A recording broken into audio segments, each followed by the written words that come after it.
Bem, live da manhã, hoje é sábado, como de costume a gente vai fazer um estudo bíblico. Hoje eu tô um pouquinho atrasado, um pouquinho bastante atrasado, né? Peço desculpas para vocês que acordaram bem cedo, principalmente no Brasil.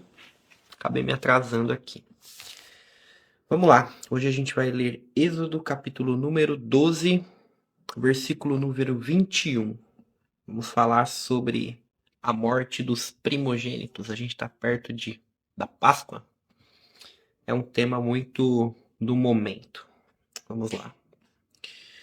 Então Moisés chamou todos os líderes de Israel e disse: Selecionem e separem cordeiros para suas famílias, e matem o cordeiro de Pêssar, cordeiro da Páscoa. Peguem um ramo de folhas de isopor, mergulhem-no no sangue que está na bacia e espalhem-no nos umbrais da porta e na viga superior. Então nenhum de vocês deverá sair da porta da sua casa até amanhã, pois o Senhor passará para matar os egípcios. No entanto, quando ele vir o sangue na viga superior e nos umbrais, o Senhor passará adiante da porta e não permitirá que o executor entre em suas casas e mate vocês. Guardem isso como lei, vocês e seus descendentes, para sempre. Quando chegarem à terra que o Senhor dará a vocês, como ele prometeu, devem celebrar esta cerimônia.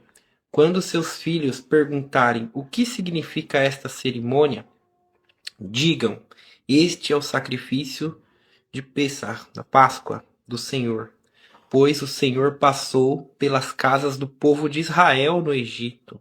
Guardem bem isso, pois o Senhor passou pelas casas do povo de Israel no Egito, quando ele matou os egípcios, mas poupou nossas casas. O povo de Israel curvou a cabeça e adorou. Então o povo de Israel foi e realizou o que o Senhor ordenou a Moisés e Arão.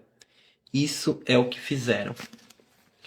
À meia-noite, o Senhor matou todos os primogênitos da terra do Egito, desde o primogênito do faraó, que se senta no trono, até o primogênito do prisioneiro, que jaz na prisão, e todos os primogênitos do gado. À noite o faraó levantou-se, bem como todos os seus servos e todos os egípcios, e houve uma lamentação horrenda no Egito, pois não havia uma única casa em que não houvesse um morto. Ele chamou Moisés e Arão à noite e disse: Levantem-se e deixem meu povo, vocês e o povo de Israel, e sirvam ao Senhor como disseram. Levem seus rebanhos e seu gado, como disseram, e saiam daqui. Todavia abençoe-me. Os egípcios apressaram-se para mandar embora o povo de sua terra, pois eles disseram: de outro modo, todos nós morreremos também. O povo pegou a massa antes de sua fermentação e embrulhou as amassadeiras, como suas roupas, pondo-os sobre os ombros. O povo de Israel fez o que Moisés disse. Eles pediram aos egípcios joias de prata e de ouro e roupas, e o Senhor fez os egípcios tão bem dispostos para com o povo que eles lhe deram tudo o que pediam. Desse modo, eles despojaram os egípcios. Então aqui, o que acontece? O Senhor ele poderia muito bem distinguir as casas. Muito bem, muito fácil. Por que necessariamente tinha que ter aquele cordeiro, tinha que ter passar o sangue nos umbrais das casas, para ele poder não permitir que o executor executasse o trabalho? Por quê? A gente vive num mundo que é um mundo da causa, consequência, é um mundo das leis da natureza, é um mundo que existe o mal. O mal é permitido que exista. É permitido que existam adversidades. A mesma chuva que cai sobre o ímpio é a mesma chuva que cai sobre o justo. E todo esse trabalho de selecionar o cordeiro, de matar o cordeiro, de passar o sangue, de comer, refeição em família, estar juntos, estar unidos, é um trabalho que precisava ser feito. Era um trabalho que precisava ser feito. Então, muitas vezes, vai acontecer o caos aqui nesse mundo. Muitas vezes vai acontecer o julgamento nesse mundo.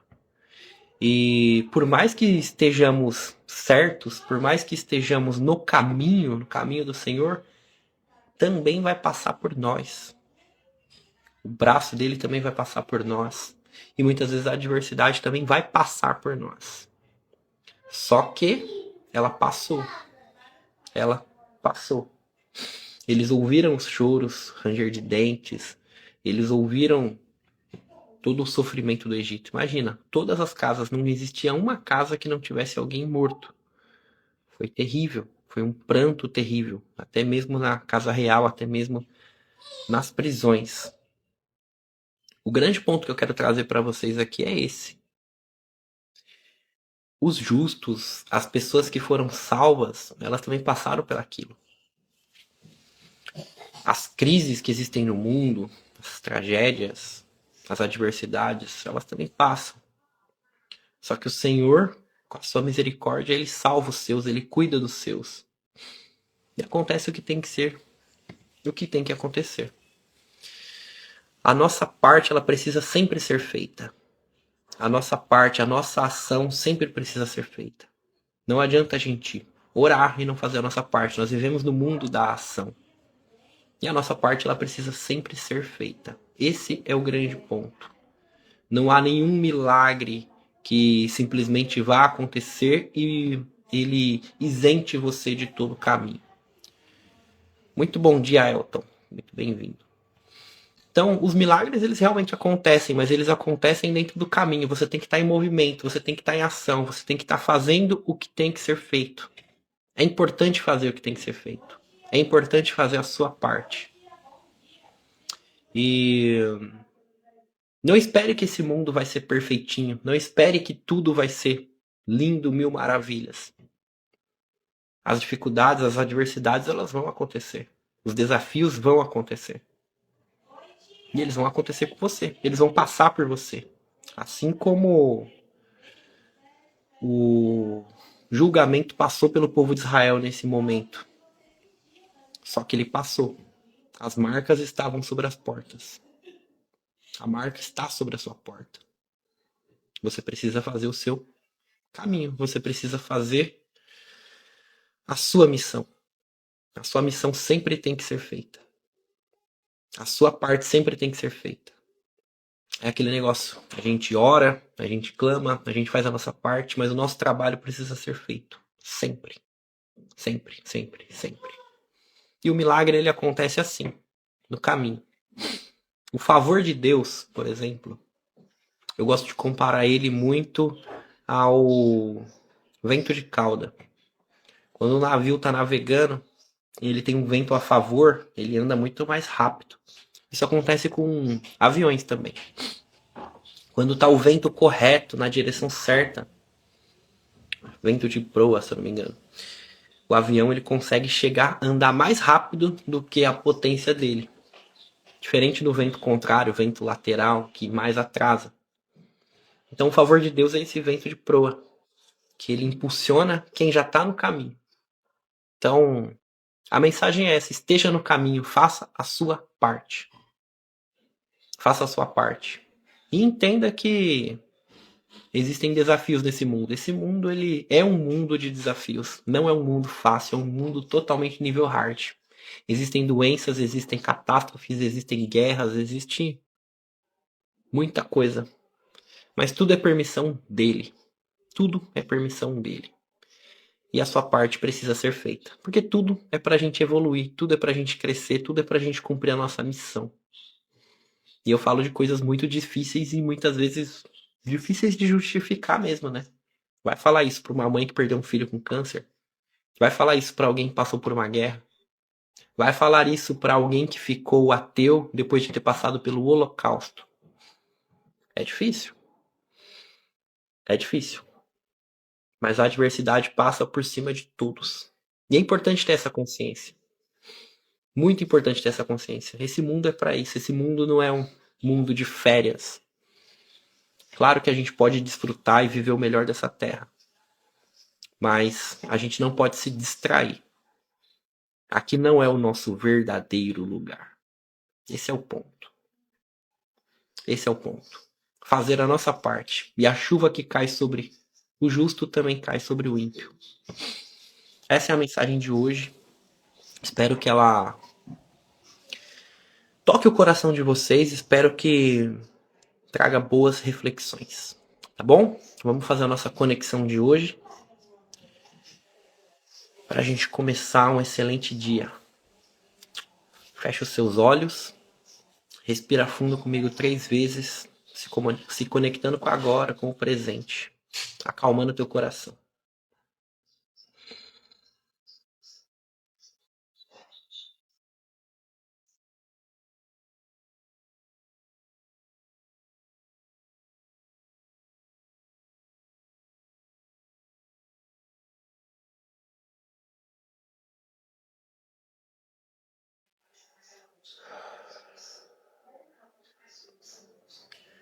Fonte das bênçãos és tu eterno nosso Deus, Rei do Universo, que nos deu esse dia maravilhoso. Muito obrigado pela nossa conexão, pela nossa união, por estarmos aqui construindo mais um tijolo de cada vez, mais uma live. Abençoe os que estão ao vivo, abençoe os que vão assistir essa gravação e que venhamos ser fortes, porque algo previsível é que esse mundo é um mundo de adversidades, é um mundo de desafios, é um mundo de pressão. Que venhamos ter consciência disso e fazer a nossa parte para que as coisas passem, simplesmente passem e a gente cresça. A gente cresça, a gente enfrente os desafios, mas a gente cresça e a gente possa colher o melhor dessa terra, a gente possa viver uma vida extraordinária, mas com toda a consciência de que muitas vezes a gente precisa passar. Muitas vezes a gente precisa passar pelo desafio. Muitas vezes a gente precisa enxergar o desafio. Muitas vezes a gente precisa enxergar o clima de guerra. Muitas vezes a gente tem que estar na trincheira. Mas que o Senhor sempre nos proteja e sempre nos mantenha no caminho. Direcione o nosso coração para fazermos o que tem que ser feito todos os dias. Respira fundo. Estica seus braços. Fala assim, ó, 2025 é o meu ano. Eu vou fazer o que tem que ser feito. E é isso, gente. Essa é a mensagem de hoje. Os desafios, eles estão aí. A gente não é café com leite nessa vida. Eles vão acontecer, eles vão passar muitas vezes por cima de nossas cabeças. Precisamos ser fortes e aprender aquilo que tem que ser aprendido em cada momento. Porque o êxodo do Egito foi o que uniu o povo de Israel como um povo. Ele virou um povo de verdade ali. Ele virou forte ali. E se o povo de Israel é o único povo que sobrevive há tantos anos, os romanos não são mais os mesmos, os egípcios antigos também não são, os persas, os babilônios e todas as outras grandes civilizações, elas sucumbiram. O povo de Israel está aqui até hoje. Isso é um exemplo da promessa. Mas é um povo que também passou por adversidades pesadérrimas. Holocausto, perseguição pelos persas, pelos babilônios, destruição do primeiro templo, do segundo templo, próprio evento do êxodo aqui. Mas é isso que une cada vez mais o povo e cada vez mais dá força. Muitas vezes a adversidade passa por nós, mas faz parte da nossa missão. É isso, gente. Um abraço, fica com Deus, que o Eterno abençoe muito vocês. Tamo junto e desculpa o horário que a gente começou hoje. Hoje eu acabei atrasando bastante. Mas amanhã estaremos aqui no horário certinho, 5h22, horário de Brasília. Tá bom? Tamo junto. Tchau, tchau.